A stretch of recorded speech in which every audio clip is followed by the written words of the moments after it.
வணக்கம். வீடியோக்குள்ளே போகிறதுக்கு முன்னாடி நம்ம சேனலுக்கு இன்னும் சப்ஸ்கிரைப் பண்ணால் சப்ஸ்கிரைப் பண்ணிக்கோங்க. பக்கத்தில் இருக்கக்கூடிய பெல் பட்டனையும் கிளிக் பண்ணிக்கோங்க. இன்றைக்கி நம்ம உணவாக பயன்படுத்தவே கூடாத சில உணவுப் பொருட்கள் என்னென்ன அப்படின்னு பார்ப்போம். இந்த உணவுப் பொருட்களை பயன்படுத்துகிறனால நமக்கு மட்டும் இல்லை, நம்மளுடைய அடுத்த சந்ததியினருக்கும் பல வகையான பிரச்சனைகள் ஏற்படுறதுக்கு வாய்ப்புகள் ரொம்பவே அதிகம். அதுவும் குறிப்பாக சொல்லணுன்னா குழந்தை பேறு அப்படின்றதே ஒரு பெரிய கேள்விக்குறியாக இருக்கும். அந்த அளவுக்கு விஷத்தன்மையுள்ள நம்ம உடலையும் நம்மளுடைய சமூகத்தையும் நம்மளுடைய அடுத்த தலைமுறையையும் அழிக்கக்கூடிய உணவுப் பொருட்கள் இதெல்லாமே கண்டிப்பாக தவிர்த்தே ஆகணும் அப்படின்ற ஒரு சூழலில் தான் நம்ம இன்றைக்கி இருக்கோம். அது என்னென்ன உணவுப் பொருட்கள் அப்படின்னு பார்க்குறதுக்கு முன்னாடி, இந்த உணவுப் பொருட்கள் இந்தியாவில் இல்லை, இந்த உணவுப் பொருட்கள் இந்தியாவில் கல்டிவேட் பண்ணுறது கிடையாது. ஸோ அது என்னென்ன உணவுப் பொருட்கள், என்னென்ன பின் விளைவுகளை ஏற்படுத்தும், எந்தெந்த மாதிரியான ப்ராடக்ட்ஸாக வருது அப்படின்றது தெரிஞ்சுக்கிறதுக்கு இந்த வீடியோவை ஃபுல்லாக பாருங்கள். நான் சொல்லக்கூடிய இந்த பொருட்களில் ஒரு பொருளை தவிர மற்றது எதுவுமே இந்தியாவில் விளைவிக்கிறது இல்லை. இப்போ இந்தியாவில் விளைவிக்காத பொருட்களை பற்றி நாங்கள் ஏன் கவலை பண்ணோம், நாங்கள் ஏன் அதை தெரிஞ்சுக்கணும் அப்படின்னு கேட்டிங்கன்னா, கண்டிப்பாக தெரிஞ்சுக்கணும். காரணம் என்னென்னா, இந்தியாவில் விளைவிக்கிறது இல்லை அப்படின்னாலும் இந்தியா அது எல்லாத்தையுமே நேரடியாக இல்லைனாலும் மறைமுகமாக வேறு வேறு ப்ராடக்ட்ஸாகவும் வேறு நாடுகள்லேருந்தும் இறக்குமதி பண்ணிகிட்ருக்கு. அதாவது உதாரணத்துக்கு சொல்லணும்னா இப்போ ஒரு நாடு, ஒரு நாடு எடுத்துக்குவோம். அந்த ஏன்ற நாடு இந்த மரபணு மாற்றப்பட்ட உணவை உற்பத்தி செய்கிறாங்க. ஆனால் அந்த நாட்டிலேருந்து இந்தியா வாங்கிக்கிறது இல்லை அந்த உணவுப் பொருளை. அந்த நாடு பி நாட்டுக்கு அந்த உணவுப் பொருளை கொடுத்துரும். அந்த பிங்கிற நாடு இந்தியாவுக்கு அனுப்பும். நீங்கள் ஆனால் வெளியில் பார்த்தீங்கன்னா பிங்கிற நாடு மரபணு மாற்றப்பட்ட பொருட்களை தடை செய்யப்பட்ட நாடு அப்படின்னு சொல்லும். ஆனால் மறைமுகமாக இந்த மாதிரியான சில வழிகளில் இந்தியாவுக்கு இந்த மரபணு மாற்றப்பட்ட உணவுகள் பல உள்ளே வந்துட்டுருக்கு. அடுத்ததாக சொல்லணும் அப்படின்னா, நேரடியாக இந்த உணவுப் பொருட்கள் உணவாக வரல அப்படின்னாலும் ப்ராடக்ட்ஸாக வருது. அதாவது உதாரணத்துக்கு சொல்லணும்னா, நம்ம இந்த உணவு உணவாக எடுத்துக்காமல் அந்த உணவை ஜூஸாக இங்கே வரும், அதே மாதிரி காய வச்சு வரும், அப்படி இல்லைன்னா பால் மாதிரி வரும், பவுடராக வரும், எண்ணெயாக வரும். ஸோ இந்த மாதிரி வேறு ரூபங்களில் அது இந்தியாவுக்குள்ளே வரும். அப்போ அது ப்ராடக்டாக வரணும் போது அது மரபணு மாற்றப்பட்டதா இல்லையான்றது யாருமே அங்கே ஸ்பெசிஃபை பண்ணுறதே கிடையாது. அது அந்த கம்பெனியோட ப்ராடக்டாக இந்தியாவுக்குள்ளே வருது. ஆனால் இந்த உணவுப் பொருட்களை எல்லாமே பயன்படுத்துகிறது நாம தான். அப்போ நமக்கு இந்த உணவுப் பொருட்களால் வரக்கூடிய பிரச்சனைகள், பின்விளைவுகள் என்ன, இன்றைக்கி நம்ம இதனால் எவ்வளவுக்கு பாதிக்கப்பட்டிருக்கோம் அப்படின்றத நம்ம கண்டிப்பாக தெரிஞ்சுக்கணும். சரி, இப்போது இந்த பாதிப்புகளை பற்றி தெரிஞ்சுக்கிறதுக்கு முன்னாடி முதல்ல அந்த உணவுப் பொருட்கள் என்னென்ன அப்படின்னு பார்ப்போம். ரொம்ப ரொம்ப முக்கியமான விஷயம், ரொம்ப ரொம்ப முக்கியமான ஒரு உணவுப் பொருள் அப்படின்னா சோளம் சார்ந்த உணவுப் பொருட்கள். சோளம், ஜிஎம் கார்ன் அப்படின்னு சொல்லுவோம். அந்த ஜிஎம் கார்ன் இந்தியாவில் உற்பத்தி பண்ணுறதில்ல. ஆனால் இந்தியாவை சுற்றி பல நாடுகளில் ரொம்ப அதிகமாகவே உற்பத்தி பண்ணக்கூடிய ஒரு பொருள். இன்னொன்று ஒரு விஷயம் என்னென்னா, அந்த உணவுப் பொருள் அனிமல் ஃபீட், அதாவது கால்நடைகளுக்கு உணவாகவும் உள்ளே வந்துட்டுருக்கு. ஸோ அப்போ கால்நடைகளுக்கு உணவாக உள்ள வர உணவையும் நாம் பயன்படுத்துறதுக்கு அதிக வாய்ப்புகள் இருக்குது. ஏன்னா இந்தியாவில் இப்போது உதாரணத்துக்கு சொல்லணும்னா, இப்போ மக்காச்சோளம் நிறைய இடங்களில் கால்நடைகளுக்கு கொடுக்குறது. அதே மக்காச்சோளமும் மார்க்கெட்டுக்கும் வருது. அதே மக்காச்சோளத்தை நம்மளும் வாங்குகிறோம், ரேட்டு குறைவாக இருக்கும். அப்போ இந்த மக்காச்சோளத்தை நாமளும் பயன்படுத்துகிறோம். இப்போ மக்காச்சோளம், சோளம் சார்ந்த உணவுகள் என்னென்ன மாதிரி நம்ம பயன்படுத்திகிட்டு இருக்கோம் அப்படின்னு பார்த்தோம்னா, நேரடியாக சோளத்தை பயன்படுத்துகிறோம். நேரடியாக ஸ்வீட் கார்ன், அமெரிக்கன் கார்ன், இன்னொன்று எந்த மால், எந்த ஒரு சினிமா பார்க்க போகணுன்னாலும் இல்லை எந்த ஒரு ஷாப்பிங் சென்டர் போகணுன்னாலும் வெளியில் ஒரு கடை போட்டு இந்த சோளத்தை விதவிதமாக கொடுத்துட்ருக்காங்க. ஸோ இது எல்லாமே பல வகைகளில் நம்ம உடலுக்கு பிரச்சனை கொடுக்கக்கூடிய சோளங்களாக இருக்குது. அந்த சோளத்தையும் நம்ம நாட்டு சோளம், இப்போ உங்களுக்கு யாராவது விவசாயிகள் தமிழ்நாட்டில் தெரியும் நாட்டு சோளத்தை கல்டிவேட் பண்ணுறாங்க அப்படின்னா, அந்த சோளத்தையும் இந்த மாதிரி மால்லையும் இந்த வெளியில் கடைகள்லையும் கப்பில் அழகாக கொடுக்குறாங்களே, இந்த சோளத்தையும் கம்பேர் பண்ணி பாருங்கள். அது வேறு மாதிரி இருக்கும். இதே நம்மளோட நாட்டு சோளம் உடலுக்கு ரொம்பவே நல்லது. சீசனுக்கு கிடைக்கக்கூடியது 3-10 ரூபா, 3-15 ரூபா, 20 ரூபாய்க்கு கிடைக்கக்கூடியது. இதுக்கும் அதுக்கும் பல வித்தியாசங்கள் இருக்குது. அதனால் தயவு செஞ்சு நாட்டுச்சோளம் தெரிஞ்ச விவசாயிகள் கிட்டேருந்து கிடச்சதுன்னா மட்டும் பயன்படுத்துங்க. அப்படி இல்லைன்னா வேறு எந்த விதத்துலேயும் சோளத்தை பயன்படுத்தவே வேண்டாம். இன்னொன்று கார்ன்ஃப்ளவர்.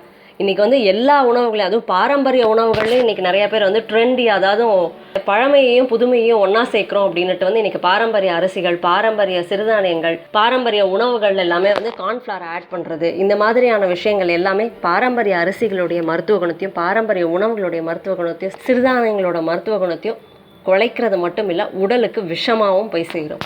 அதனால் இந்த கார்ன்ஃப்ளவர் யூஸ் பண்ணுறது தவிர்த்தே ஆகணும். கார்ன்ஃப்ளவர் யூஸ் பண்ணாமல் எப்படி நம்ம சமைக்கிறதுனே பல பேருக்கு தெரியாது. ஏன்னா வந்து சூப்பாக இருந்தாலும் சரி, பஜ்ஜி போண்டாவாக இருந்தாலும் சரி, வடையாக இருந்தாலும் சரி, எல்லாத்துக்குமே வந்து கார்ன்ஃப்ளவரை பயன்படுத்தி இன்றைக்கி நம்ம பழக்கப்பட்டோம். அதனால் எப்படி சமைக்கிறதுனே தெரியாது. கண்டிப்பாக நம்ம சேனலில் இருக்கக்கூடிய வீடியோஸ் பாருங்கள். இந்த மாதிரியான உடலுக்கு விஷத்தன்மையுள்ள உணவுகள் எதுவுமே இல்லாமல் சுவையான அதே மாதிரி சத்தான உணவுகள் நம்ம நிறையா லிஸ்ட் பண்ணியிருக்கோம், இன்னமும் வர இருக்குது. அதனால சோளம் சார்ந்த உணவுகள் இதை பயன்படுத்தாமல் இருக்கிறது ரொம்பவே நல்லது. அதே மாதிரி கார்ன்ஃப்ளேக்ஸ், இன்னைக்கு கார்ன்ஃப்ளேக்ஸ் ரொம்பவே நல்லது அப்படின்னு விளம்பரங்கள் வரது மட்டும் இல்லை, நிறையா பேர் காலையில் ரொம்ப ஈஸியாக 2 நிமிஷத்தில் தயாரிச்சிடலாம் அப்படின்றதுக்காக கார்ன்ஃப்ளேக்ஸ் சார்ந்த உணவுகள் பயன்படுத்திகிட்டு இருக்கோம். அதுவும் குழந்தைங்களுக்கு அதிக அளவில் கொடுத்துட்ருக்கோம். இந்த கார்ன்ஃப்ளேக்ஸ் நான் ஆல்ரெடி சொன்னது தான், வெளிநாடுகள்லேருந்து வேறு மறைமுகமாக இம்போர்ட் ஆகிற சில உணவுப் பொருட்களாகவும் இது இருக்கலாம். இப்போ எந்த நாட்டிலேருந்து அவங்க கார்ன் வாங்கினாங்க, இல்லை அதை எந்த நாட்டில் தயாரித்தாங்க, எதுவுமே நமக்கு தெரியாது. அந்த கம்பெனியோட சீலோட அந்த கம்பெனியோட ப்ராடக்டாக இங்கே உள்ளே வரும். அப்படின்னும் பொழுது இந்த கார்ன்ஃப்ளேக்ஸ் அப்போ எந்த அளவுக்கு விஷத்தன்மையுள்ள ஒரு உணவாக இருக்கும்னு பார்த்துக்குவோம். அதே மாதிரி குழந்தைங்க விரும்பி சாப்பிடக்கூடிய பாப்கார்ன், அதுவும் இன்றைக்கி வந்து அந்த க்ரீம்லேருந்து கார்ன்லேருந்து எல்லாமே அந்த கம்பெனி எந்த நாட்டிலேருந்தோ அந்த நாட்டிலேருந்து இந்தியாவுக்கு கொடுக்கும். இந்தியாவில் இருக்கிறவங்க அதை வந்து ப்ரிப்பேர் பண்ணி நம்ம பாப்கார்னாக கொடுப்பாங்க. இப்படி தான் வந்து இன்றைக்கி நடைமுறையில் நிறைய பாப்கார்ன் பிராண்டட் கம்பெனிஸ் எல்லாமே இருக்குது. ஸோ அப்போ எந்த கார்ன் அது வருது அப்படின்னு நமக்கு தெரியாது. அது மட்டும் இல்லை, கார்ன் ஆயில், சோளத்துலேருந்து தயாரிக்கக்கூடிய எண்ணெய்கள் இன்றைக்கி அதிக அளவில் நம்ம வந்து நம்மளோட ரீஃபைண்ட் ஆயிலையும் வந்து பிளெண்ட் பண்ணி இந்த எண்ணெய்களோட வந்துட்டு தான் இருக்குது. இந்த எண்ணெய்கள், இந்த பாப்கார்ன், இது எல்லாமே தவிர்க்க வேண்டிய ஒரு விஷயம். இதனால் வரக்கூடிய பின்விளைவுகள் நான் அடுத்தடுத்து சொல்கிறேன்னு சொல்லியிருந்தேன். ஸோ அதனால் முதல்ல உணவுகளும் அது என்னென்ன மாதிரியான ரூபங்கள்லையும் நம்மக்கிட்ட இருக்குது அப்படின்றத நம்ம முதல்ல பார்க்கலாம். அடுத்ததான் சொல்லணும்னா, நான் ஏற்கனவே வந்து சத்து மாவில் பயன்படுத்தாதீங்க அப்படின்னு சொல்லியிருந்தேன் இன்னொரு உணவுப் பொருள் தான் சோயாபீன். இன்றைக்கி சோயாபீன் அப்படின்னும் போது ப்ரோட்டீன் ரிச், உடம்புக்கு ரொம்ப நல்லது, இதுன்னு ஒரு பெரிய படம் போட்டு நம்ம வந்து இந்த சோயாபீனை பயன்படுத்திகிட்டு இருக்கோம். இது சைனாவில் அதிகமாக பயன்படுத்திட்டு இருந்தது ஒரு உணவுப் பொருள், பாரம்பரிய உணவுப் பொருள் சைனாவில் இருக்கவங்களுக்கு. நம்ம இந்தியாவில் இருக்கவங்களுக்கு, அதுவும் நம்ம தமிழ்நாடு மாதிரியான தட்பவெட்ப நிலையில் இருக்கவங்களுக்கு இந்த சோயாபீன் மாதிரியான உணவுகள் தேவையே கிடையாது. நமக்கு இங்கே பாரம்பரிய சிறுதானியங்கள் ரொம்ப அதிகமாகவே இருக்குது, இதை பயன்படுத்தலாம். அதை விட அதிக சத்துக்கள் இந்த சிறுதானியங்கள் தான் இருக்குது. சரி, இப்போ சோயாபீன் என்னென்ன மாதிரியான ரூபங்களில் நாம் பயன்படுத்துகிறோம் அப்படின்னு பார்த்தோம்னா, சத்து மாவு அரைக்கிறதுக்கு, அதுவும் வளரும் குழந்தைகள், பெரியவங்க யாராக இருந்தாலும் சத்து மாவை சாப்பிட்றோமா, சோயாபீன் இல்லாத சத்து மாவே கிடையாது. இந்த சோயாபீனில் மரபணு மாற்றப்பட்ட சோயாபீன் எங்கேருந்து வேணாலும் வரலாம், நமக்கு தெரியாது எந்த மாதிரியான ரூபத்துலேருந்து வரலாம். ஏன்னா இந்தியா வந்து இம்போர்ட் தான் பண்ணிட்டு இருக்காங்க. அதுவும் வந்து நம்ம வந்து டைரெக்டாக வாங்குறோமா அப்படின்னா கிடையாது. இந்தியா ஒரு நாட்டிலேருந்து வாங்கும், அந்த நாடு எந்த நாட்டிலேருந்து இந்த சோயாபீனை வாங்குச்சுன்னு நமக்கு தெரியாது. இல்லை அது எல்லாத்தையுமே ட்ராக் பண்ணிட்டு இருக்கிற ஒரு சூப்பரான சிஸ்டமும் இங்கே கிடையாது. ஏன்னா ட்ரேடர்ஸ் எப்படின்னு உங்களுக்கும் தெரியும், ப்ராஃபிட் பேஸ்டு அப்படின்னும் பொழுது கண்டிப்பாக இந்த சோயாபீன் பயன்படுத்துறதை தவிர்க்கணும். இன்னொன்று, சோயாபீன் பால் இன்றைக்கி ரொம்ப பெருமளவில் உடலுக்கு ரொம்ப நல்லது. இன்றைக்கி நிறைய பேர் வந்து நார்மல் பால், அதுவும் தாவரங்களோட பாலை கூட பயன்படுத்துறதில்ல, சோயாபீன் பால் பயன்படுத்துறது ஒரு ட்ரெண்டாக கிரியேட் பண்ணி அதை வந்து பண்ணிகிட்ருக்காங்க. சோயாபீன் பாலையும் அவாய்ட் பண்ணுறது ரொம்ப நல்லது. இன்னொன்று, சோயா பன்னீர், அதாவது தொஃப்புன்னு சொல்லுவோம், இந்த தாவையும் வந்து இந்தியாவில் பயன்படுத்துறது தவிர்க்கணும். ஏன்னா இங்கே இருக்கக்கூடிய சோயாபீன் எங்கேருந்து வந்தது எதுவும் நமக்கு தெரியாது. மரபணு மாற்றப்பட்ட சோயாபீன் எந்த அளவுக்கு இருக்குதுன்னு நமக்கு தெரியாது. சப்பாத்தி கரைக்கிறதுனா கூட சோயாபீன் சேர்த்து தான் சில பேர் அரைப்பாங்க. ஏன்னா அப்போ தான் வந்து அதில் அதிக சத்துக்கள் கிடைக்கும். ஸோ சத்து மாவாக இருந்தாலும் சரி, இதுவாக இருந்தாலும் சரி, எதுக்காக இருந்தாலும் இந்த சோயாபீனை பயன்படுத்துறதை கண்டிப்பாக தவிர்த்தே ஆகணும். சோயாலேருந்து கிடைக்கக்கூடிய மற்ற பொருட்கள் நம்ம அன்றாடம் பயன்படுத்திட்டு இருக்குது அப்படின்னு நம்ம பார்த்தோம்னா வந்து சோயா சாஸ் அதிக அளவில் பயன்படுத்திட்டு இருக்க ஒரு விஷயம். இன்னொன்று, சோயா சங்க். இன்னைக்கு வந்து சோயா சங்க் இல்லாத பிரியாணியே கிடையாது அப்படின்னு சொல்லலாம், அந்த அளவுக்கு சோயா சங்க் பயன்படுத்திட்டு இருக்கோம். அதே மாதிரி சோயாலேருந்து கிடைக்கக்கூடிய எண்ணெய்கள், இதுவும் வந்து பெரிய அளவில் இன்றைக்கி மற்ற எண்ணெய்களோட கலந்து வர்றது மட்டும் இல்லை, தனியாகவும் விற்பனைக்கு அதிகமாக போயிட்டுருக்கு. இதெல்லாமே தவிர்க்க வேண்டிய உணவுப் பொருட்களாக தான் இன்றைக்கி இருக்குது, ஒரு ப்ராடக்டாக வருது. ஸோ அதனால் இது எல்லாத்தையுமே வந்து பயன்படுத்துகிறத தவிர்க்கணும். அடுத்ததாக ஒரு உணவு அப்படின்னா ஒரு அதிர்ச்சியூட்டக்கூடிய உணவு தான் இது. என்னென்னா ஃப்ளாக்ஸீடு, ஆழி விதைன்னு சொல்லுவோம். இன்றைக்கி ஆழி விதை சாப்பிடுங்க அப்படின்னு சொல்லாத நியூட்ரிஷனிஸ்ட்லேருந்து, நாட்டு மருத்துவத்துலேருந்து, ஆயுர்வேதிக் மருத்துவமாக இருந்தாலும் சரி, சித்த மருத்துவமாக இருந்தாலும் சரி, யாராக இருந்தாலும் சரி, இந்த ஃப்ளெக்ஸீடை ஆழி விதையை சாப்பிடுங்க அப்படின்னு தான் எல்லாருமே சொல்கிறது.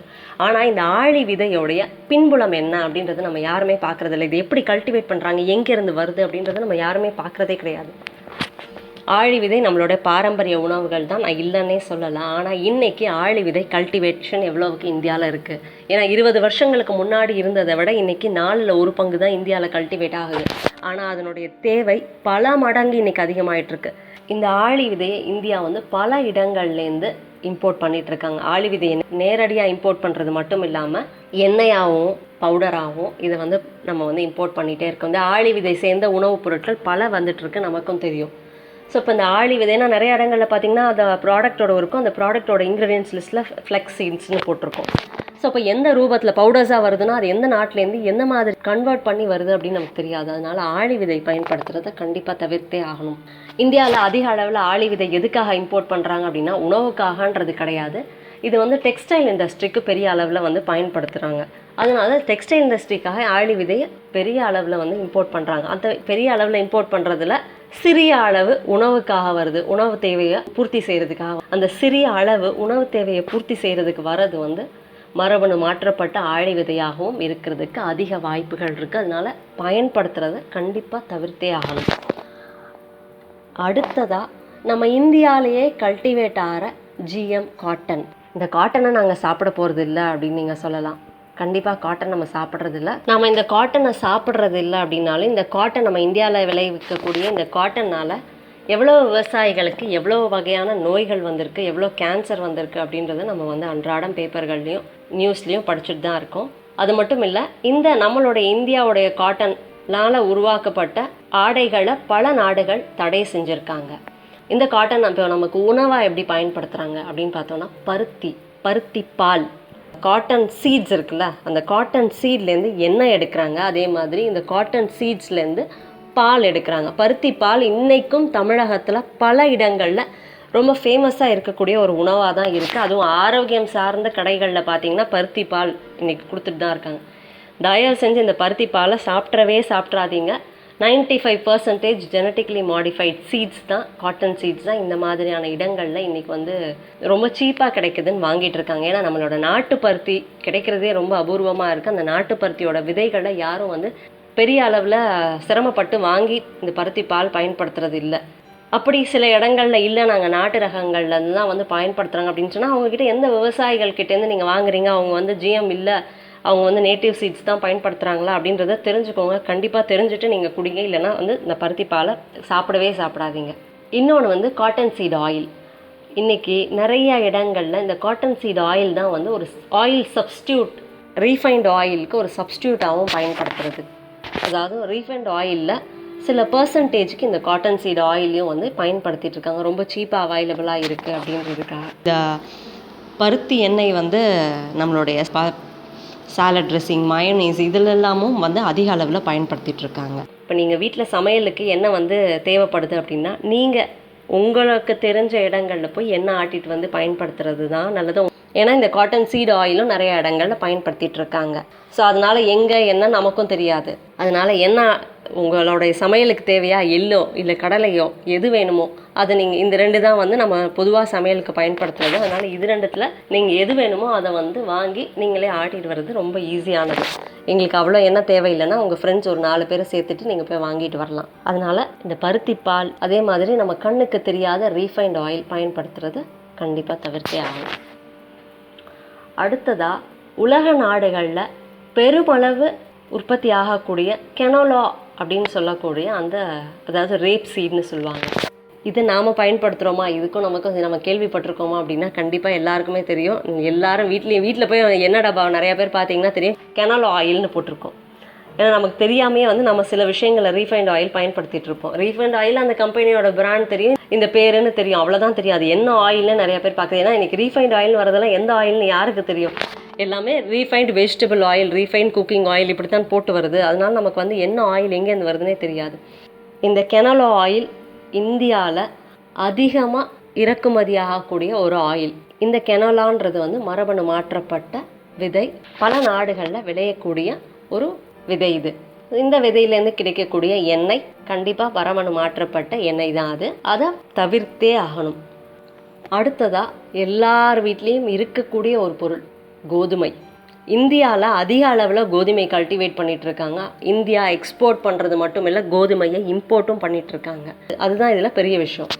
என்னன்னா, உலகத்திலேயே வந்து அதிகமாக வந்து கோதுமையை விளைவிக்கக்கூடிய நாடுகளில் இந்தியாவும் ஒரு இடத்துல இருக்கு. விளைவிக்கிறது மட்டும் இல்லை, இந்தியா வந்து இதை ஏற்றுமதி பண்ணுது. ஏற்றுமதி பண்ணுறது மட்டும் இல்லை, இறக்குமதியும் பண்ணுறாங்க. எதுக்காக இந்த ஏற்றுமதி இறக்குமதி ரெண்டுமே பண்ணுறாங்கன்னு கேட்டிங்கன்னா, சில ட்ரேடர்ஸ் இறக்குமதி பண்ணணும்னு நினைப்பாங்க. ஏன்னா காஸ்ட் குறைக்கலாம், காஸ்ட் அவங்களுக்கு அதிகமாக ப்ராஃபிட் கிடைக்கும் அப்படின்றதுக்காக. சில பேர் எக்ஸ்போர்ட் பண்ணுற போது நிறைய நமக்கு ப்ராஃபிட் கிடைக்கும் அப்படின்னு எக்ஸ்போர்ட் பண்ணுவாங்க. ஸோ இந்த சைக்கிள்குள்ளே இம்போர்ட் ஆகிற சில வீட் இருக்குது பார்த்தீங்களா, அது ஜிஎம் வீட்டாக இருக்கிறதுக்கு அதிக வாய்ப்புகள் இருக்குது. ஏன்னா கோதுமை பல நாடுகளில் மரபணு மாற்றப்பட்ட கோதுமைகள் விளைஞ்சிட்டு இருக்கு. ஸோ இந்த கோதுமைகள் இந்தியாவுக்குள்ளே வரதுக்கான வாய்ப்புகள் ரொம்பவே அதிகம். இன்னொன்று, இந்தியாவில் கல்டிவேட் பண்ணுற கோதுமையை உங்களுக்கு கேள்விப்பட்டிருப்பீங்க, அதிகமான பெஸ்டிசைட்ஸ், அதிகமான இன்செக்டிசைட்ஸ், அதிகமான ஹெர்பசைட்ஸ் பயன்படுத்துறது இந்த கோதுமைகளுக்கு தான். ஏன்னா இந்த கோதுமை உற்பத்தி பண்ணக்கூடிய அந்த பஞ்சாபில் வந்து கேன்சர் ட்ரெயினே ஒன்று போச்சுன்னு நமக்கு எல்லாருக்குமே தெரியும். ஏன்னா அந்தளவுக்கு இந்த பெஸ்டிசைட் பயன்படுத்துறதுனால அங்கே இருக்கக்கூடிய ஃபார்மர்ஸ், அங்கே சுற்றி இருக்கக்கூடிய பலருக்கு புற்றுநோயினுடைய பாதிப்புகள் அதிகமாக இருந்தது. இன்னொன்று, நம்மளுடைய பாரம்பரிய உணவு கிடையாது இந்த கோதுமை.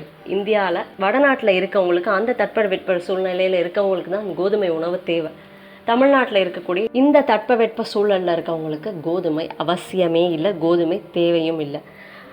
இன்றைக்கி நிறைய டயபெட்டிக்ஸ் பேஷண்ட்ஸு, இன்னொன்று நிறைய பேர் உடம்பு குறைக்கணும் அப்படின்றவங்கெல்லாம் வந்து நெக்ஸ்ட் ஆப்ஷனாக கோதுமையை வச்சுருக்காங்க. கண்டிப்பாக இதை வந்து தேவையே இல்லாத ஒரு விஷயம். கோதுமை சாப்பிடும் பொழுது டயபெட்டிக்ஸ் குறையிறது, சரி ஒபீஸ் குறையிறது மட்டும் இல்லை, கான்ஸ்டிபேஷன் இன்க்ரீஸ் பண்ணி இது பல விதமான ப்ராப்ளமை கொண்டு வரும். ஏன்னா அது ஒரு ஹீட் ஜெனரேட் பண்ணக்கூடிய ஒரு உணவு.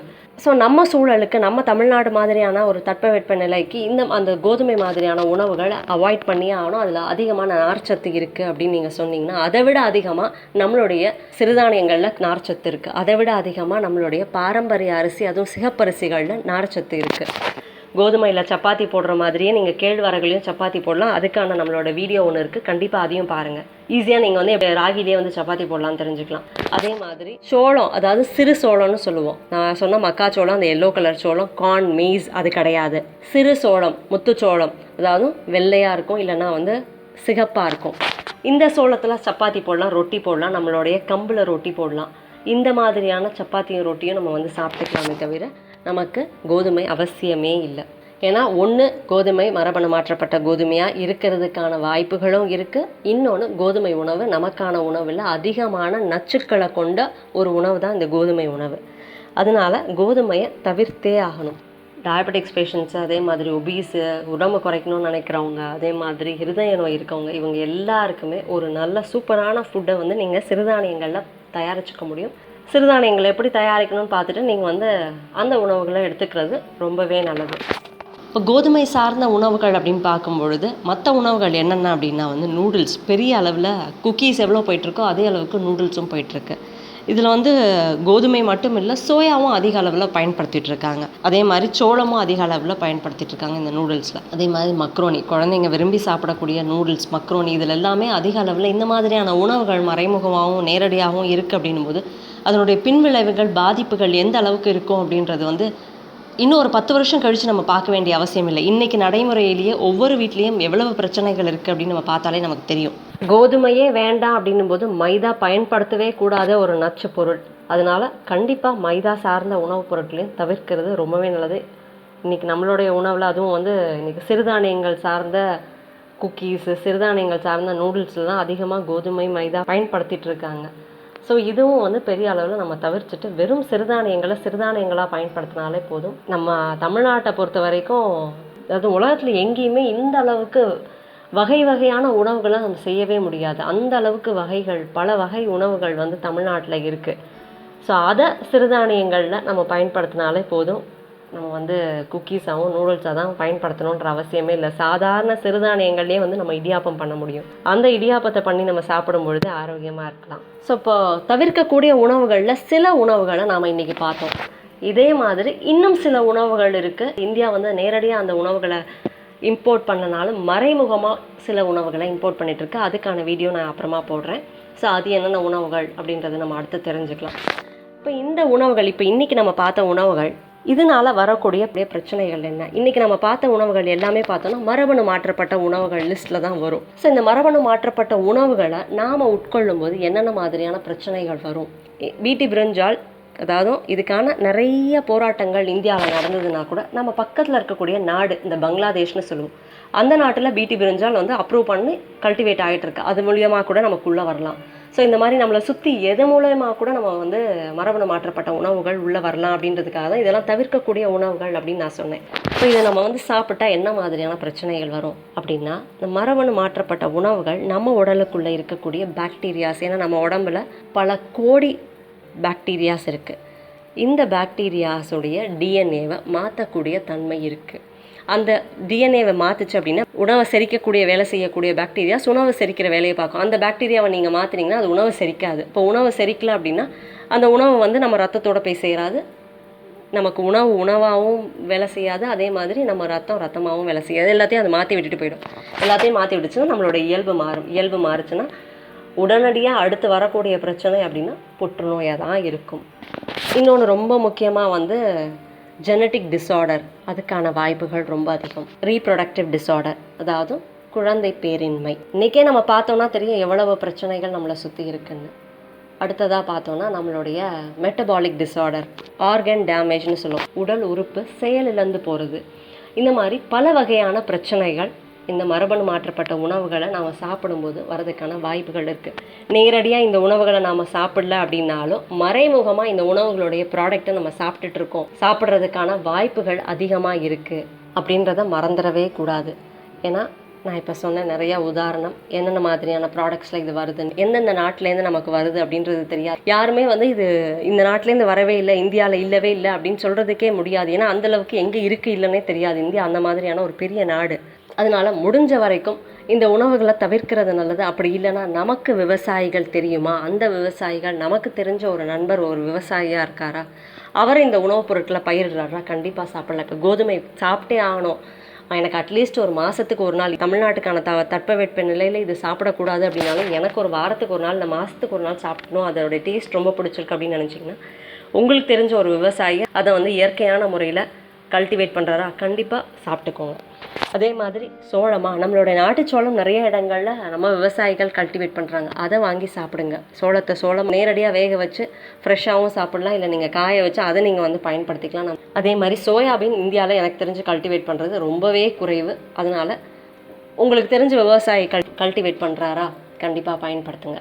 அடுத்ததான் வந்து ஆழி விதை, உங்களுக்கு தெரிஞ்சவங்க கல்டிவேட் பண்ணுறாங்களா, பயன்படுத்திக்கோங்க. இல்லைன்னா கடையில் வாங்குறீங்களா, கண்டிப்பாக தவிர்த்துருங்க. ஏன்னா ஆழி விதையில் இருக்கக்கூடிய சத்துக்களை விட அதிகமான சத்து வந்து முளைக்கட்டிய நம்மளுடைய வேர்க்கடலையில் இருக்குது. இந்த முளைக்கட்டிய வேர்க்கடலை இயற்கையாக இன்றைக்கி நம்மளுடைய தமிழ்நாட்டில் கல்டிவேட் பண்ணுறாங்க. அவங்கக்கிட்டேருந்து நீங்கள் கடலையை வாங்கி அந்த கடலையை முளைக்கட்டி கூட நம்ம சாப்பிட்டுக்கலாம். ஆழி விதையோட அதிகமான சத்துக்கள் இந்த கடலையில் இருக்குது. இப்போ எண்ணெய் அப்படின்னோன்னா கனல் ஆயில் தான், இல்லை ரீஃபைண்ட் ஆயில் தான் பயன்படுத்தணுன்றல. அதே மாதிரி எண்ணெய்க்கு மாற்று நம்மளுடைய எள்ளு இருக்குது, நம்மளுடைய வேர்க்கடலை இருக்குது. இதில் பயன்படுத்தும் பொழுது சத்துக்கள் மட்டும் இல்லை, உடல் பருமன் கண்டிப்பாக இந்த எண்ணெயை நீங்கள் பயன்படுத்தும் போது குறையும். அதனால் எந்தெந்த உணவுகளை தவிர்க்கணும், இந்தந்த உணவுகளை எப்படியெல்லாம் பயன்படுத்தலாம் அப்படின்றதையும் நம்ம இந்த வீடியோவில் பார்த்தோம். இந்த வீடியோ உங்களுக்கு பிடிச்சிருந்தா லைக் பண்ணுங்கள், ஷேர் பண்ணுங்கள். நம்ம சேனலுக்கு இன்னும் சப்ஸ்கிரைப் பண்ணிக்கோங்க. பக்கத்தில் இருக்க நோட்டிஃபிகேஷன் பெல் பட்டனையும் கிளிக் பண்ணிக்கோங்க. தேங்க்யூ.